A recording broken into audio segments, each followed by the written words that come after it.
Hello. Sorry about before when my laptop ran out of battery. Hopefully my warnings worked and you understood that the screen froze. Hopefully the internet connection is strong enough now that you can hear me, that the audio isn't breaking up. Let me know. Hang on, there's a comment. Let's check out the comment. Pete says hi. Jeff says hi. Hi guys, thanks for coming back. Jeff says, okay so far, excellent.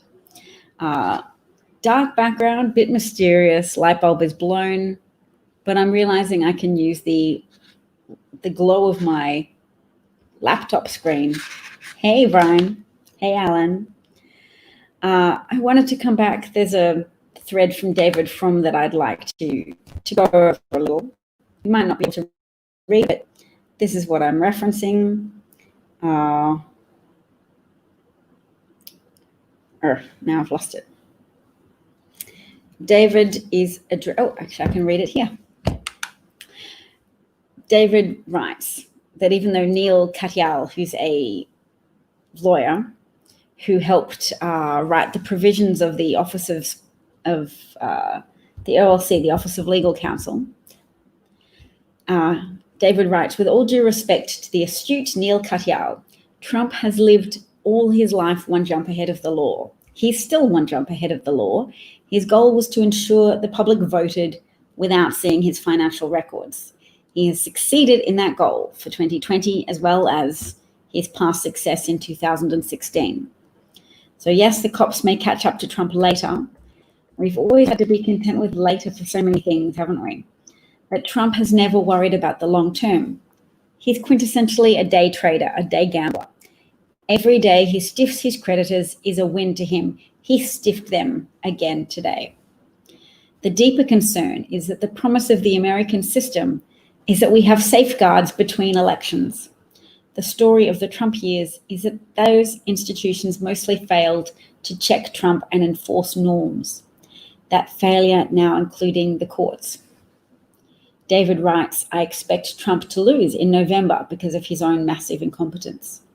But had he been a little luckier with the virus, or had he listened to slightly better advice, he might well have gotten away with it, despite Congress, despite the adults in the room, despite the courts.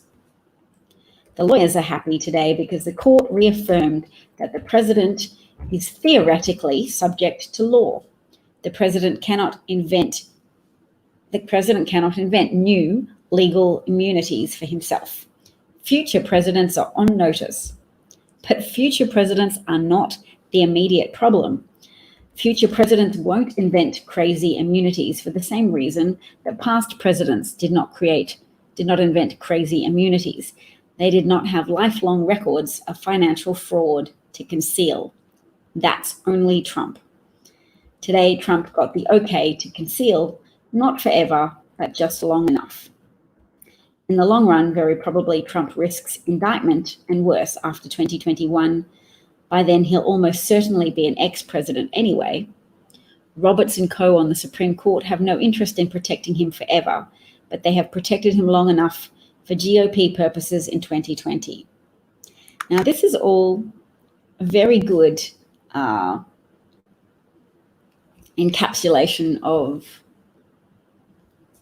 why people are happy about the Supreme Court's two decisions yesterday and why some people are mad about it. And they're both right. It's good that the Supreme Court issued a slapdown to the idea that Trump can just say, I have supreme immunity. I am your supreme leader. I'm special. I'm better. I'm not subject to checks and balances. This whole checks and balances system, who needs that, America, right? That's superfluous to requirement. Hey, dude, we block trolls who try and falsely shame us with very one-sidedly applied exhortation. You can do that, darling. You're dressed, aren't you? Mostly. So this person can get blocked for being racist. So the Black Lives Matter narrative not arguing that black people are inferior to other races. It's arguing that they are unjustly persecuted by many components of American institutions, including the policing system and the judicial system. Also the banking system and the system of employment in America often discriminates to the disadvantage of Black Americans. So when I was discussing before that I want to narrow white privilege to refer to wealthy white privilege, it's not because I believe non-wealthy white people don't have privilege. I just don't want to irritate them. I don't want to give them reason to think that the disadvantages of poverty won't be addressed under democratic presidents and democratic dominance of Congress in the lower and upper house, the Senate and the House. So it's not because I think the term white privilege is particularly inaccurate in any way, shape, or form. I know that there are privileges that white people have, but to me, it's more true that there are disadvantages that Black people have, and that white people suffering from significant disadvantages and the significant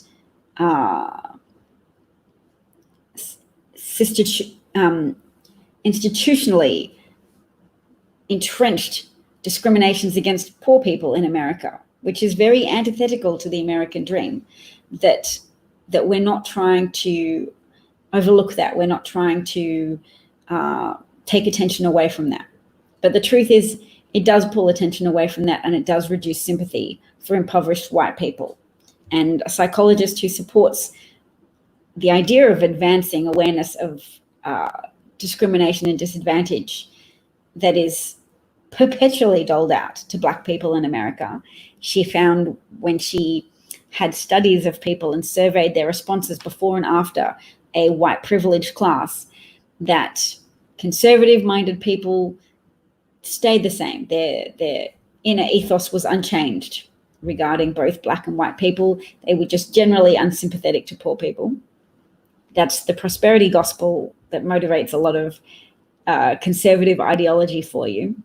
But more liberal-minded people who were classified as such, who self-identified as such, didn't gain sympathy for Black people either. They already had a higher level of sympathy for Black people in America than the conservatives did, participating in the experiment.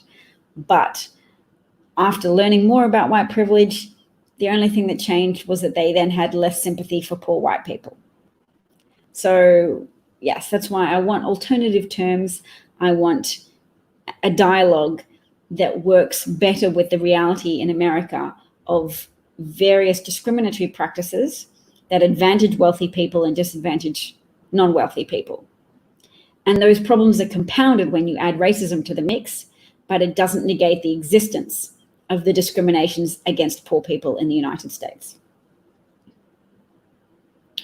Yes, the Republicans did lose the election with the pile of dead Americans and the increasing numbers of Americans in jeopardy as well, which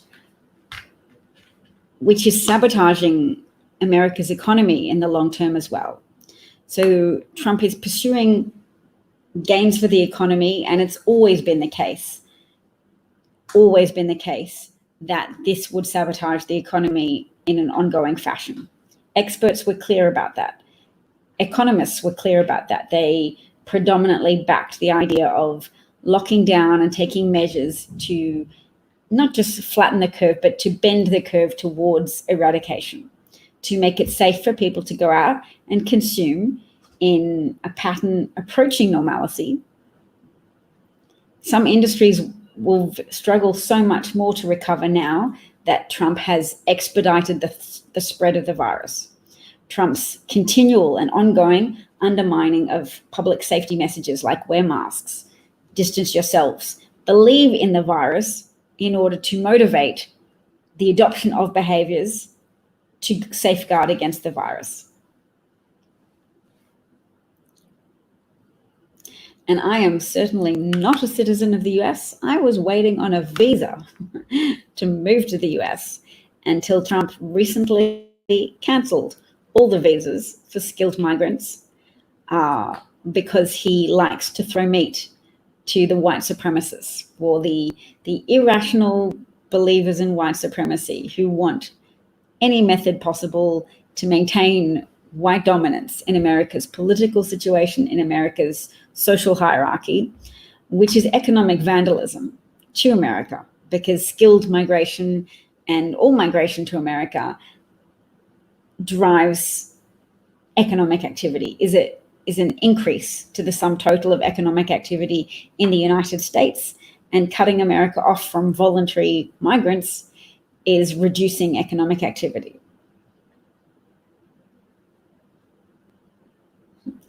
Yes, wait, what, lol? Trump has not only actively persecuted undocumented migrants, he has not only actively persecuted legal attempted migrants who are seeking refuge, turning them around after their long journeys and just deporting people who apply for asylum straight away.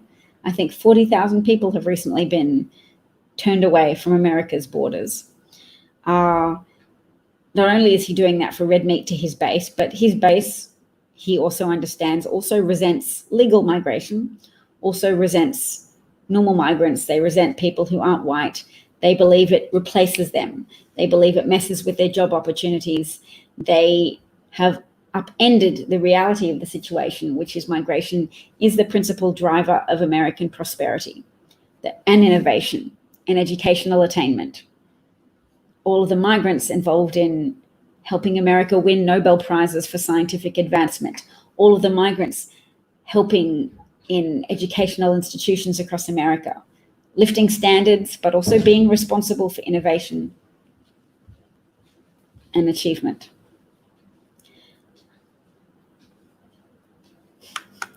You don't have to believe all of the evidence in front of you that Trump is a white supremacist. You don't have to believe the facts that he retweeted a supporter chanting white power.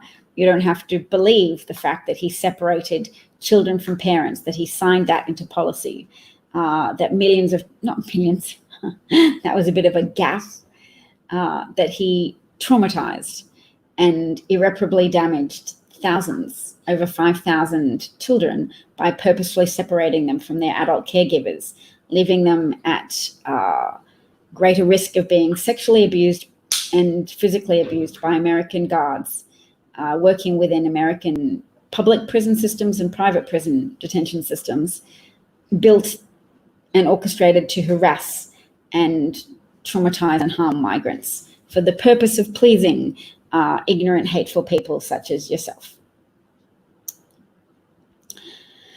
I don't tolerate trolls for super long times. Opportunity zones are opportunities for Trump donors and Trump friends and families and Kushner businesses to grift.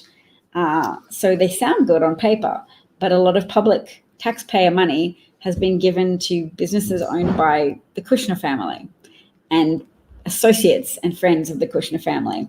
So it's one extra way for Trump to expedite stealing from Americans and robbing the treasury. So yes, there's some paper things he can do to deny his white supremacism, but everything that he moves towards, all of the oppressions, all of the ongoing harms to children, and people who are so divorced from principle that they will remove children from the arms of their mother. It's people who are so devoid of principle that they will ignore 14,000 detained children and ignore Trump removing legal protections for them, removing rest and recreation activities, and removing access to legal advice.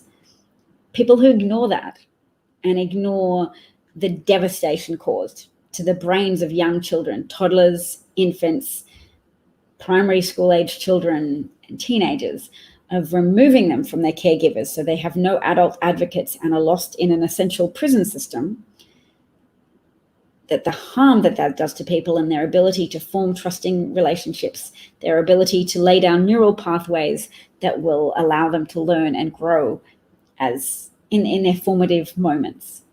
The pediatricians, the doctors of America, the social workers have all spoken out to say the harm of that is outrageous and extraordinary.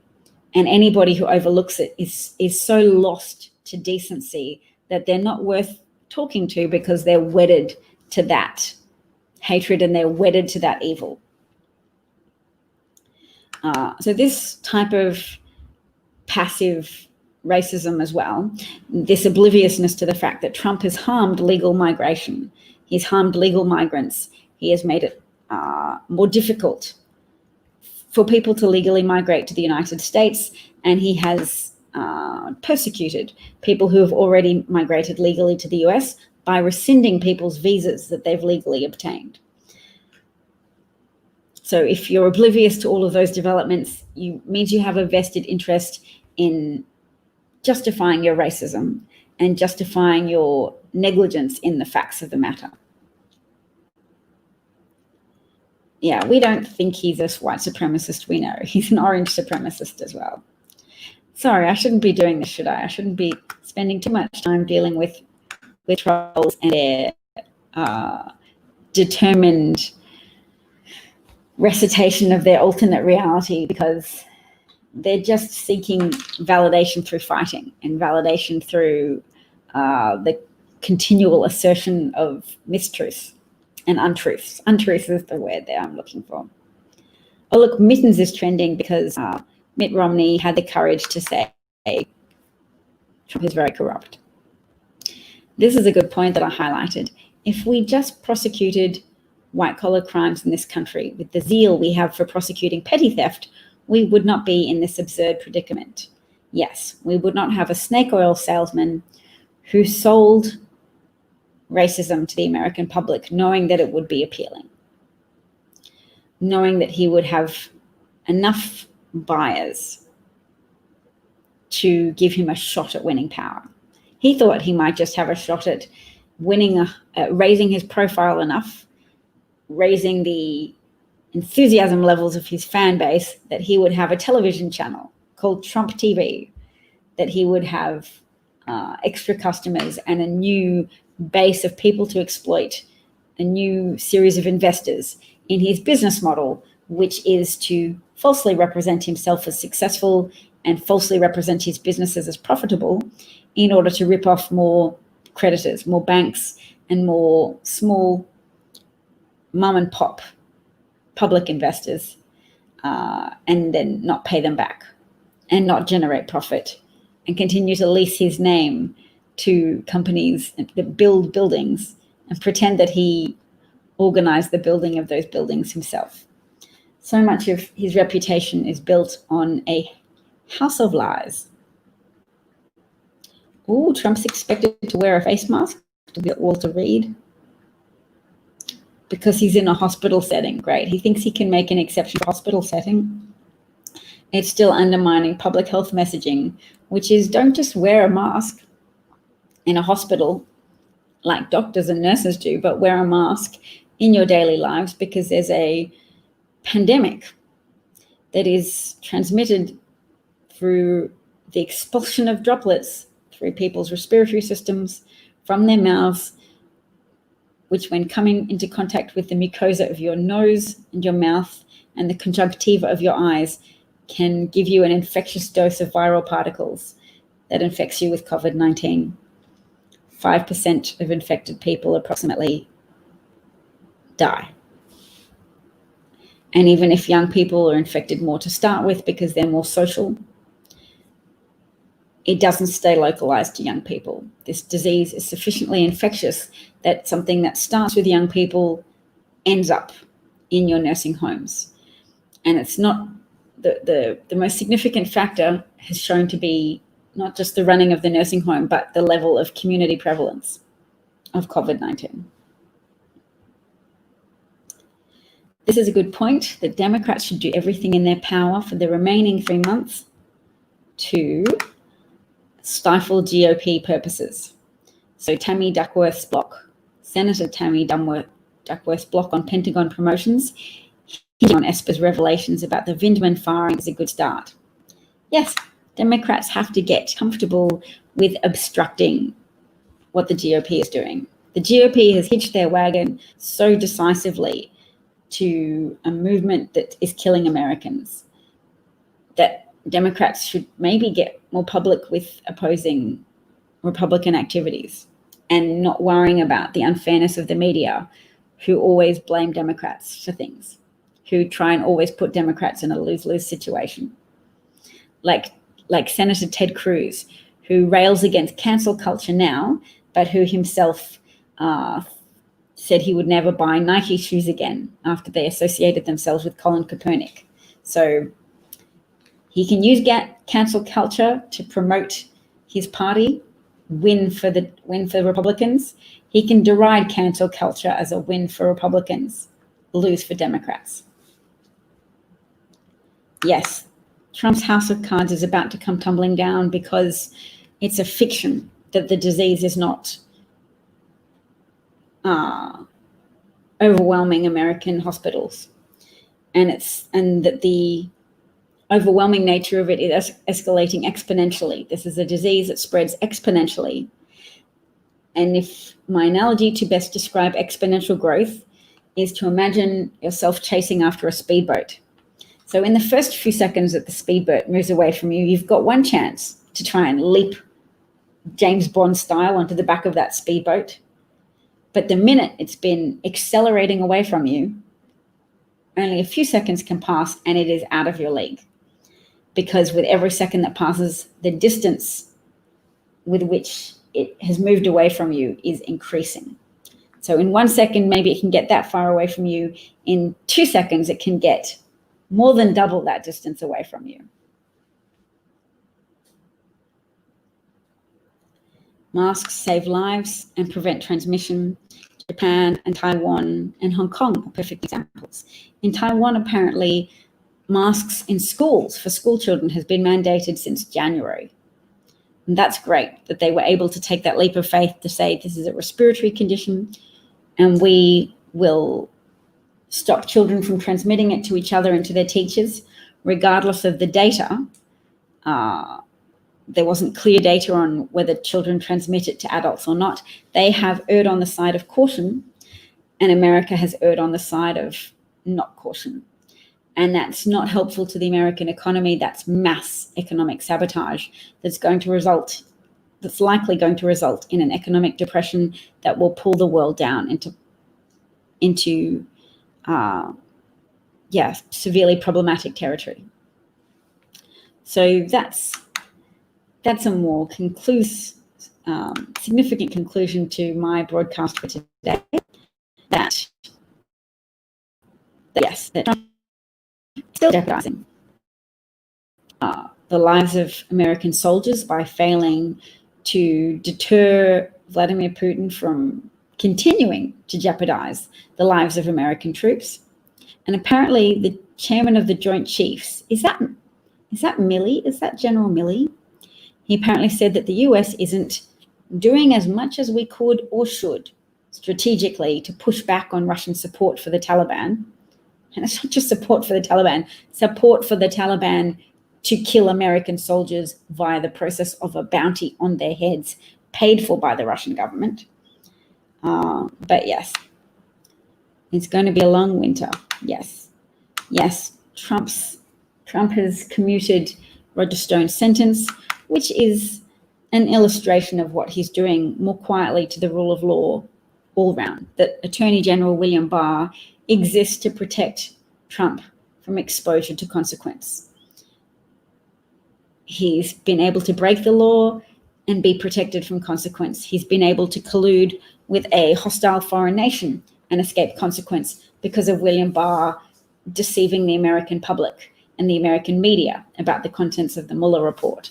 If that report had been more honestly described to the American Republic, Trump could have been held accountable for perverting the Constitution, those constitutional protections meant to protect America from having a compromised leader who is beholden to a leader of another nation who wants Americans dead, who wants America weaker, who wants American geopolitical significance and power to be lessened.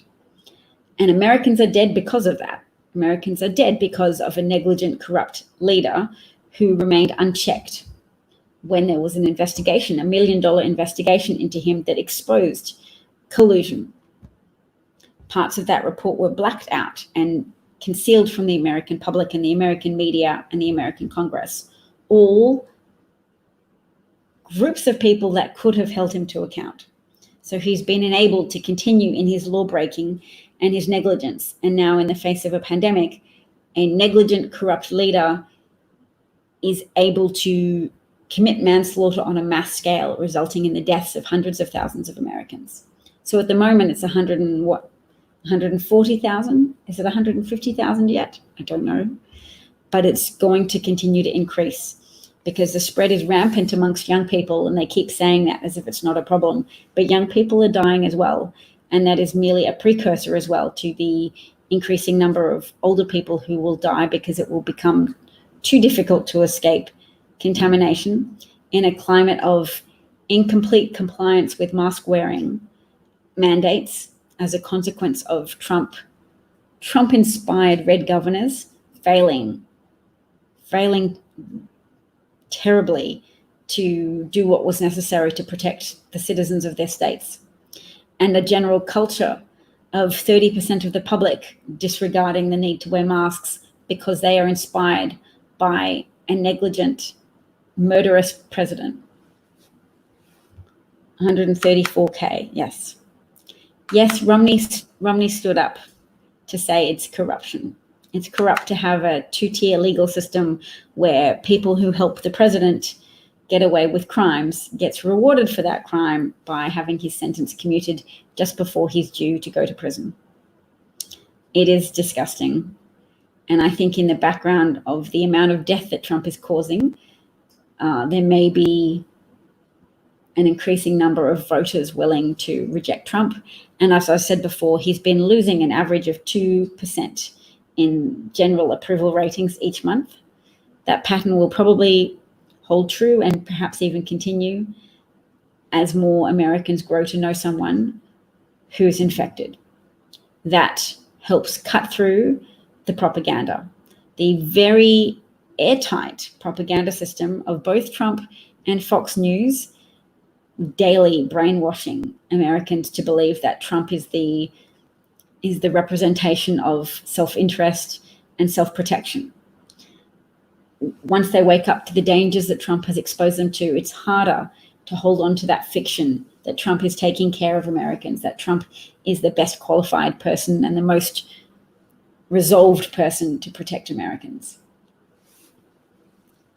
How are you coping with this low lighting? My face is still there, so I hope it's okay. Maybe I'll just show one ad before we go. I could do that by going to Project Lincoln. They often have some good ads.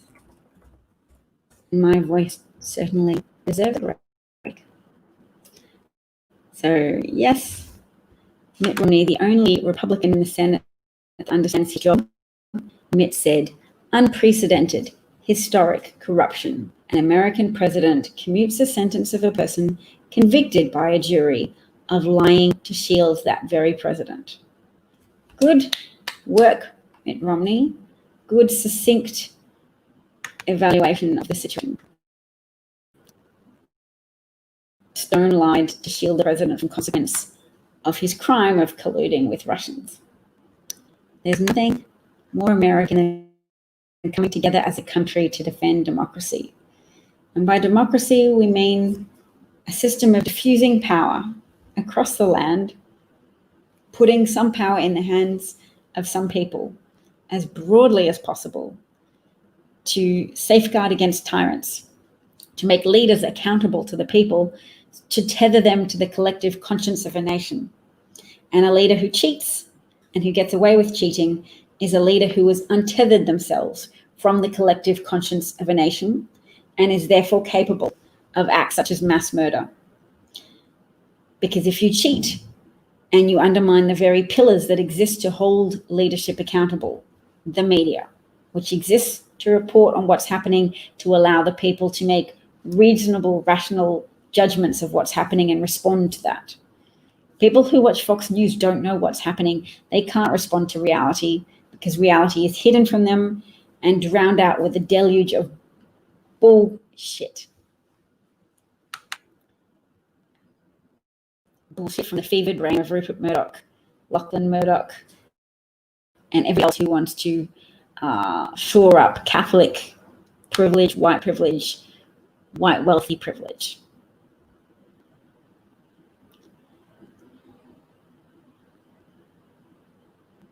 Okay, I need to go to Project Lincoln. Okay, I just need to see one ad.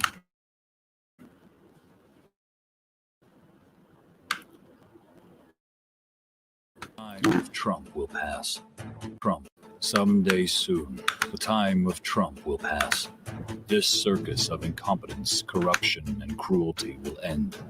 When it does, the men and women in Trump's Republican Party will come to you, telling you they can repair the damage he's done. They'll beg you to forget their votes to exonerate Trump from his crimes, ask you to forgive their silence, their cowardice, and their betrayals as Trump wrecked this nation. Every time they had a choice between America and Trump, they chose Trump. Every time they were called to the service of this nation and their sacred oath, they chose Trump. Every time. Learn their names. Remember their actions. And never, ever trust them again. Someday soon, the time of Trump will pass. This circus.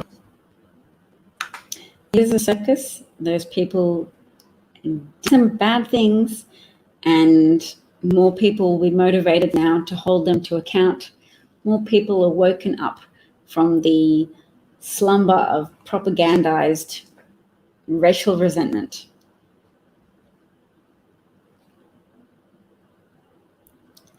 I agree with what Alan's saying, that Trump's chances of winning would be much higher if it wasn't for the pandemic, which he was incapable of responding appropriately to, and which he has responded incredibly inappropriately to. Still don't have a national plan for ramping up the production of protective equipment that is needed to reduce the dangers posed to hospital workers and to health workers and to nursing home workers. He still hasn't done that. He still hasn't developed a national plan for testing. PPE production still hasn't developed an appropriate plan for reopening. Like the plans, the details, the recommendations exist, but Trump's still working against that in order to try and run on day-to-day headlines, characterizing himself as pro-economy and pro-people having money, and mischaracterizing Democrats as being anti-economy and anti-prosperity and anti-survivability. So if you listen to their arguments, they're saying schools closing down, shutdowns make people kill themselves and drug addicts die, etc. The risk to health and livelihoods is far greater when you don't act appropriately to contain a raging pandemic. What did you learn, Brian, from watching the town hall broadcast on Twitter the other day? Tell us what you learned, and I'll find some more ads.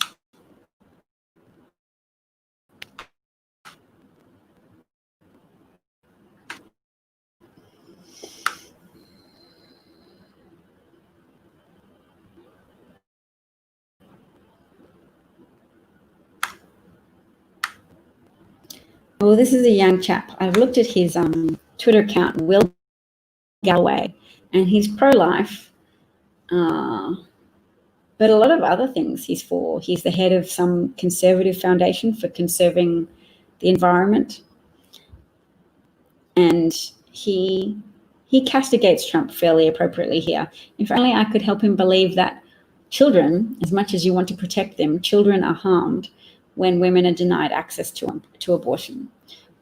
Children are harmed because women who seek abortions are mostly women who are already mothers, and you are denying them the ability to care for their children as they best see fit. That's a point that should be made more, because the my body, my choice argument is not the only argument, and it has its limitations. Bodily autonomy is really quite a deal for women, but we can't just foreground the pronoun, the personal possessive pronoun my, because if you say my family, my choice, you don't want a society that acquiesces to you killing members of your family because you don't feel that you can support them emotionally or financially. Society is against murder and killing and death, and abortion is a form of administering death to the unborn. We have to acknowledge that.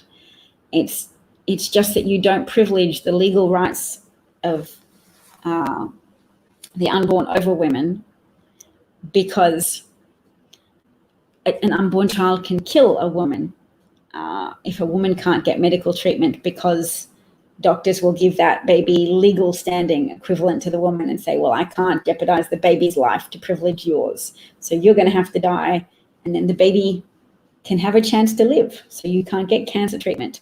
Or if your baby is dying and causing you sepsis, we can't remove that baby, we can't take out that unborn. This all has unborn in front of it, unborn baby. I'm happy to say unborn baby because I've had 2 children, and I know that when I celebrate a female friend's pregnancy, I say you're having a baby. I don't say you've got a fetus inside you. So I'm happy to work to a degree with pro-life people to advance some type of mutual understanding or compromise, but I'm not prepared to say women shouldn't be able to get abortions. And this guy, at least on his Twitter page, says we should be doing more so that women don't need abortions. I'm like, yes. To me, that's the true pro-life activity, to try and help structure society so women don't need to get abortions. So there's enough support for women who unexpectedly fall pregnant that if they wish to continue with that pregnancy, they have help from their society. If you have a cohesive and supportive society, that's what happens. But to a raped woman, you can't make their choices for them. To a woman with cancer, you can admire the self-sacrifice of a woman who forgoes cancer treatment in order to allow her unborn baby a chance to live. But you can't have a government make that choice for a woman and say you have to give up your ability to get treatment for a cancer that will kill you because we are insisting that you sacrifice your chance at life for your child. That makes, if it's not a voluntary sacrifice, then it's not a sacrifice. My name is Will, and I am from South Carolina. I've been involved in Republican politics for a number of years now, starting when I was 14 when I got involved in my first campaign. And I've been the chairman of the South Carolina Teenage Republicans when I was in high school. Now I'm in my second term as chairman of the South Carolina College Republicans. And frankly, the kinds of conservatism and the kinds of values and ideas that inspired me to get involved in politics are not what we are seeing in our supposedly Republican commander-in-chief right now. We're seeing a president who knew that one of our greatest geopolitical enemies was paying the Taliban for killing American soldiers, and he did nothing. We have a president who consistently and recklessly disregards the advice of leaders from Jim Mattis to Anthony Fauci, and it's absolutely unconscionable to me. That's why I can't vote for him in November. That's why I would hope that Republicans all over this country don't vote for him in November. It's not only antithetical to the kinds of conservatism and the kinds of principles and morals that inspired me to get involved in this movement, it's antithetical to the principles of a free society. And I think for too long we've all been too afraid to step up and to say anything about it. But now the time has come that there's no excuse not to. And we have to get involved, and we have to say enough is enough, that we're not going to have a president like this. We're not going to have a betrayal of conservatism, and we're not going to have a betrayal of this country. That's nice. A betrayal of this country. That's more important than a betrayal of conservatism, but I can see how a conservative supporter would feel that it's a betrayal of conservatism. Brian, I don't understand who they is, and that's, I guess, because I don't know what this acronym is of TLP. But I like hearing that they're adamant about removing Trump and all of his supporters now and through next midterms. Excellent. that chap was so cute. He would totally take away my rights to have an abortion if he could, but he struggled to say the word unconscionable. That was cute. And he managed to say antithetical, so congratulations to him. The Lincoln Project. Okay. So they're ashamed of what the Republican Party has become. They're probably not that honest about admitting what the Republican Party has been, because Trump is just the Republican goals on steroids. I mean, the Koch brothers are getting a lot of their agenda ticked off, and they own a lot of Republican politicians in terms of they donate heavily to a lot of Republican operatives, not just the politicians, but the Kellyanne Conways of this world, the George Conways of this world. And George Conway is part of the Lincoln Project, but he doesn't like having someone who is so blatantly terrible for America. That sounds like my husband's ready to go to bed. You go, darling? Yeah, go late. How soon? 5 minutes? 10 minutes? All right. Okay. But yes, I'm grateful for the Lincoln Project's help. I don't actually want to give them the Presidential Medal of Honor like some people do, but I'm glad that they're there.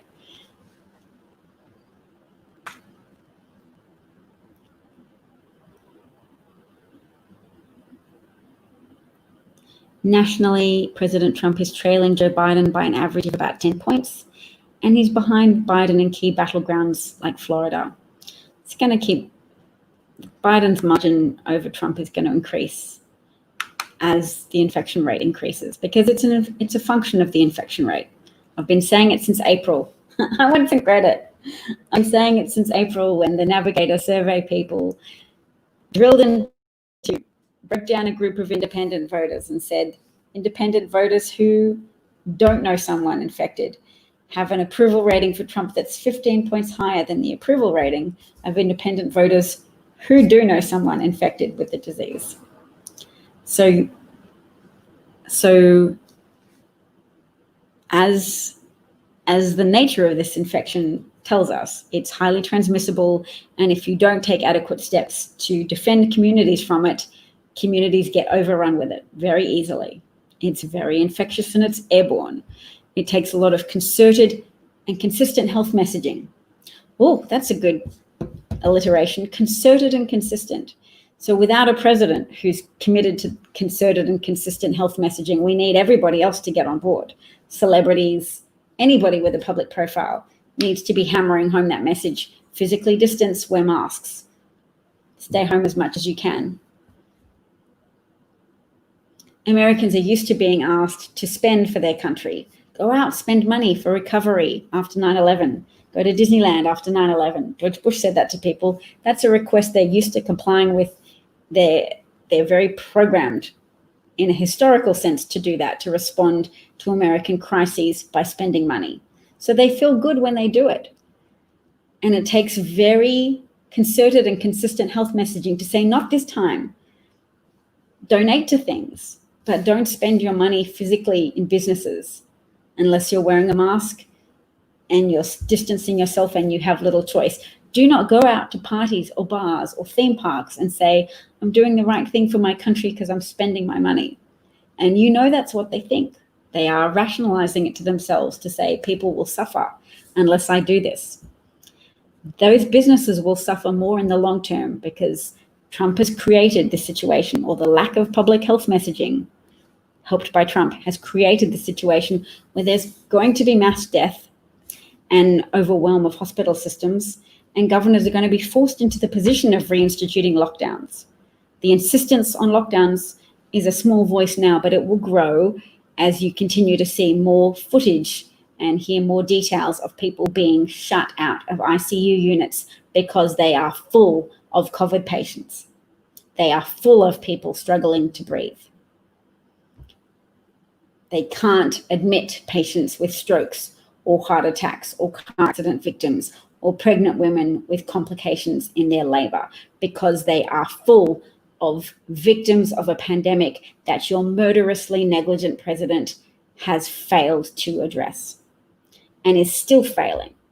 And I wanted to write an article in which I advocated for using the present progressive tense rather than the past tense, because we too easily cling to the past tense and say, he botched that, he bungled that, damn it. And we need much more concerted response than that, to say not he bungled it, he continues to bungle it, it is being bungled. Even now, it would still help, it would still be useful. It is still very much needed to have a national response, to have concerted and consistent public messaging that originates from the top. These are all critical factors now to restricting the damage economically, to livelihoods and to lives, to stop the world from being dragged into this cluster F of a situation that Trump continues to create with every passing day. Disney World is open, and I hope that motivates people to boycott Disney products until it stops doing that. Who's finally got on board with stating that it's airborne indoors? Exactly. Increased air circulation outside reduces transmission, which is why the predominantly mask-wearing protesters aren't responsible for any spikes, and data has shown that the spikes and the growth in cases were associated with states that precipitately opened too quickly, opened before it was advisable, opened before their case numbers had declined to a sufficient degree. It's over 6,000 new cases a day. Whether you're paid to troll or whether you are just inherently a misguided troll, if you want to stay on board the train of mass manslaughter of Americans, you can, but it's not to your credit. Bars and restaurants are the most associated with transmissions. They're indoors, they have air conditioning, and air conditioning helps spread viral particles from person to person. And the close proximity of noisy environments like bars, where people talk closely and breathe on each other and have unprotected eyes and noses and mouths. Those are significant risk factors for spreading this disease, with the potential to not just kill, but to cause organ damage that lasts for a long time, that is causing constitutional weakness to people who are struggling with the energy to do basic tasks for months after ostensible recovery from the disease.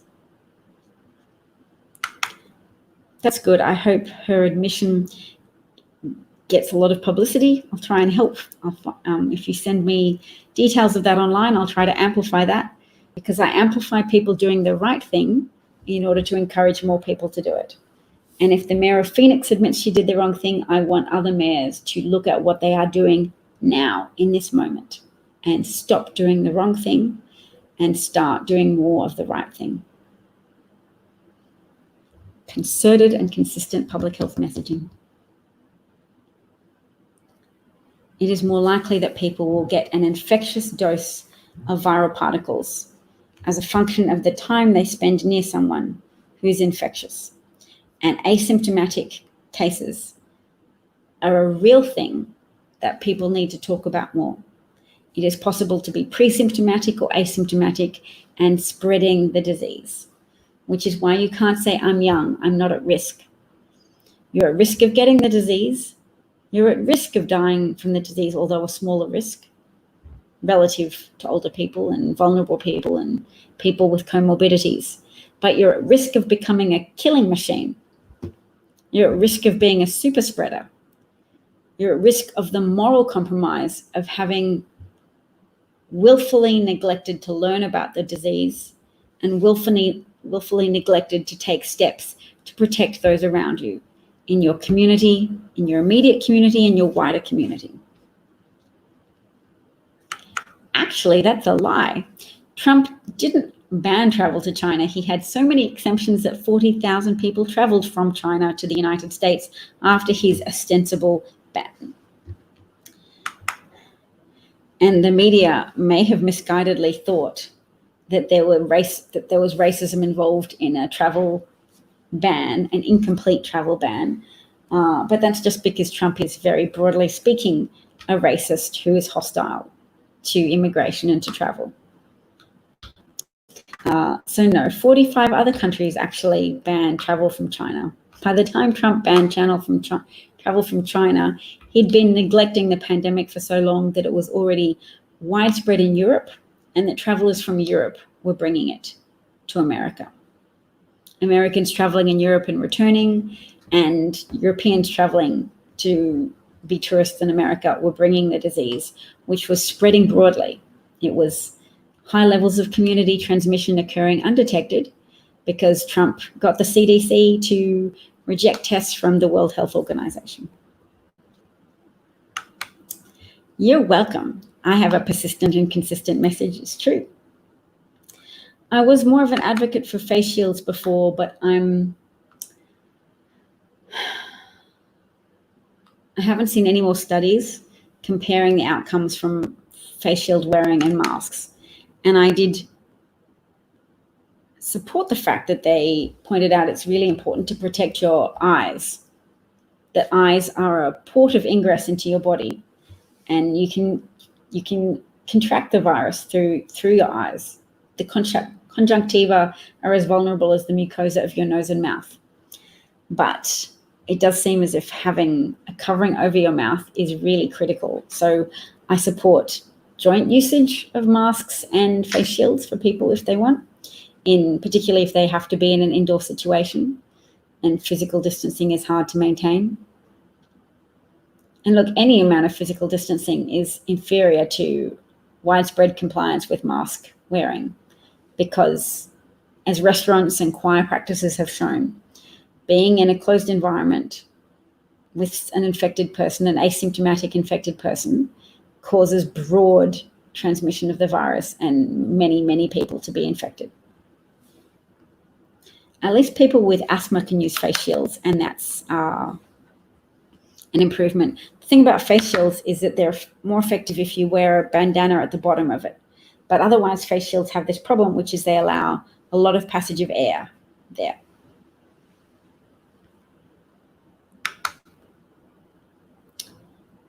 Melbourne. Do we have some Australians here? You're up late.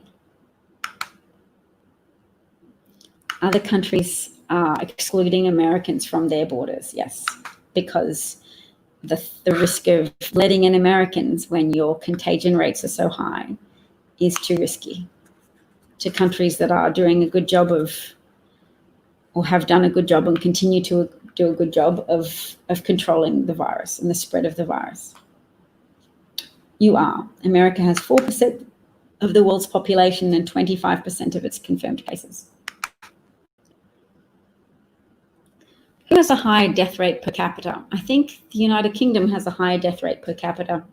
They also have an incompetent, blustering prime minister leader who caters to the misattributions of racists who like to blame migrants for problems rather than accept leadership that's more honest about where improvements need to occur. If you just always blame other people from the outside coming in and messing things up for you, and you aren't encouraged to examine the contribution of migrants generally and migration generally, then you are more susceptible to fascism. And fascism is a problem that has perpetually affected democracies. It's not new, it's happened over time. It's a nightmare that democracy always, or that honest constituents of a democracy always have to safeguard against, because populism has its appeal to the worst parts of human nature, and that lends itself to fascist takeovers of government. And once they get into power, they tend to burn the bridges behind them. They degrade democratic systems of election. They just whip up rabid fan bases and then stop other people from holding them to account, until consequences of their inept, fascistic, corrupt leadership get so dire that people act concertedly to expel them. And that may be what's happening in America now, which is there's enough concerted opposition to Trump because the consequences of Trump brand fascism have grown so visibly dire.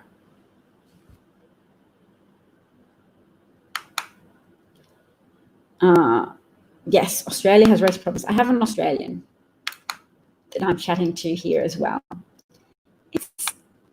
It's the morning in California, but it's the middle of the night. It's like probably 3 o'clock in the morning in Melbourne.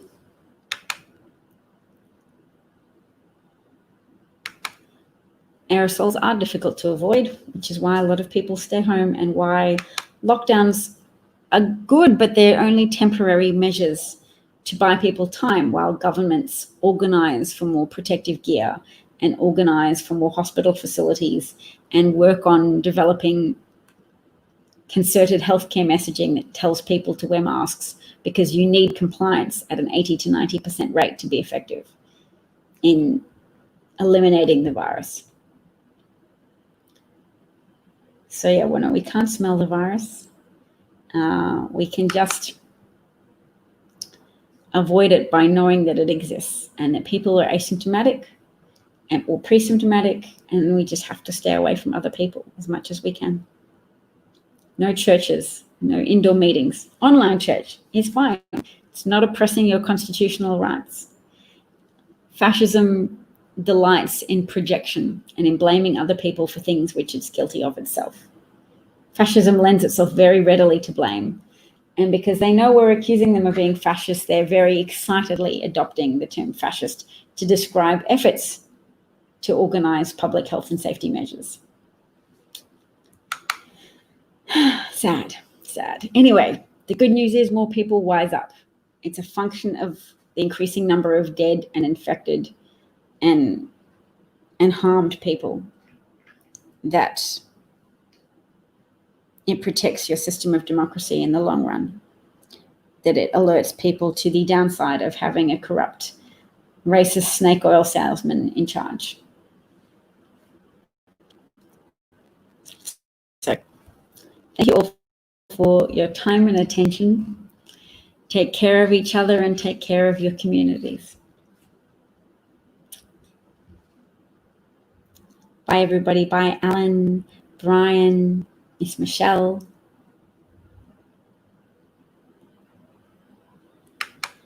Bluebird love, if you don't want to be talking about Trump or listening to Trump, you're in the wrong place. Maybe you're a troll, because this is very obviously about Trump. It's in the title.